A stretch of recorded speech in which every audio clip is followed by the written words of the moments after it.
I grew up in Kenya's most forested region, and that is in Nyeri County. Most of the things that I loved doing as a child were amazing things like chasing butterflies that you would often see when the environment is clean, and seeing different insects within and among the trees. And this was something beautiful, just seeing how amazing nature can be if we don't destroy it. Since then, I believe I began to co-create with nature and not only love nature, but also be a part of the solution to the challenges that are facing our environment today. Hi! Elizabeth Wathuti is one of Africa's leading environmentalists. Her organization, the Green Generation Initiative, has worked with more than 600 schools and 200,000 farmers to restore green areas in Kenya. Named on Time 100 list for her climate solutions, she's a major voice for the youth to power. Our rivers are running dry. Our harvests are failing. Our storehouses stand empty. Please open your hearts. This is not only happening in Kenya. Please open your hearts and then act. Thank you.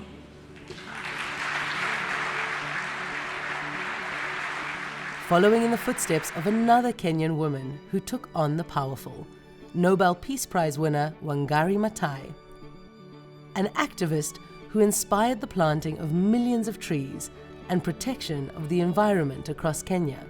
She broke all those barriers that actually give me hope as a young person that it is possible, even as a young woman, to go out there and don't be afraid to stand up for the right thing, even when you're standing alone. I need to be told, what do I do? Because my island state is sinking under the rising seas. What do I do? Because the rivers are drying up. What do I do when my seeds are no longer able to grow because the rains don't come back? I need answers to this question. Now, if it is not climate change, what is it, and what can you and I do about it? Elizabeth grew up in Maathai's home region of Nyeri. I remember when she won the Nobel Peace Prize, I kept saying that I really, really would love to meet Wangari Maathai so much and plant a tree with her, because she's the one who inspired me to plant my first tree at the age of 7, because that is the time when she was influencing women to set up tree nurseries and grow trees, and at the same time, even within the schools, we were also planting trees to be able to green our constituency and our county in general. When you get your tree, you stand, I give the other person. Today in Nyeri, the trees Maathai inspired have matured into a forest. Elizabeth is heading back to her roots, adding her mark in the region's environmental legacy. Okay, so are you excited about planting? Yes. So we are going to go down there to remind ourselves how to plant, okay? It's a beautiful day today. I feel so happy to be back in my home, in my former primary school, Kiando Comprehensive School. And today has been amazing meeting with the students here and planting more fruit trees with them. So the main vision of the Green Generation Initiative is to create an environmentally conscious citizenry. So we want to create a world where people actually have a self-drive to do something positive for the environment. And one of the ways that we are doing this is also by greening schools and working with the young generation. And we have identified schools because when you work with children, it is very easy to get behavior and attitude change.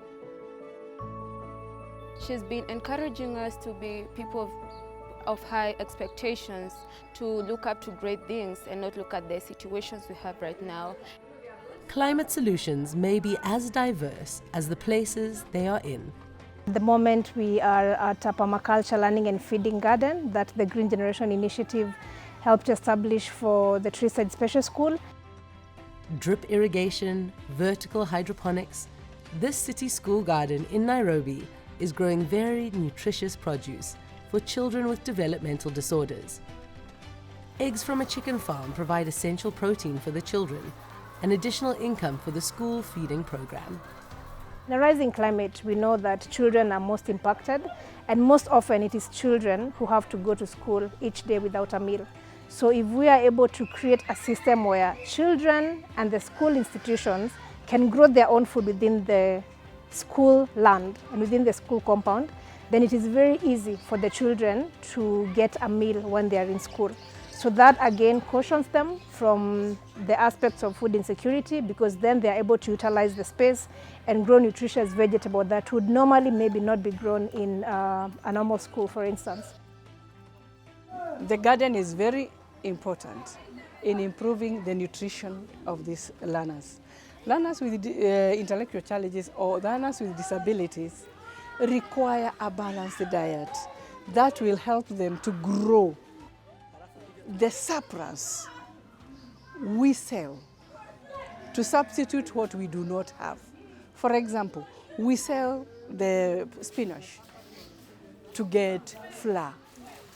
We sell the eggs to get rice. Part of Elizabeth's goal is to promote African ideas and scale their solutions for investment. I always believe in the model of making the change happen at my community level, making the change happen in my country, making the change happen across Africa, and then using that to influence how people think about solutions, using that and showcasing what is already working so that we can be able to get more people to replicate, more people to scale it up, more people to ensure that resources flow to the community levels so that we can be able to maximize on our impact.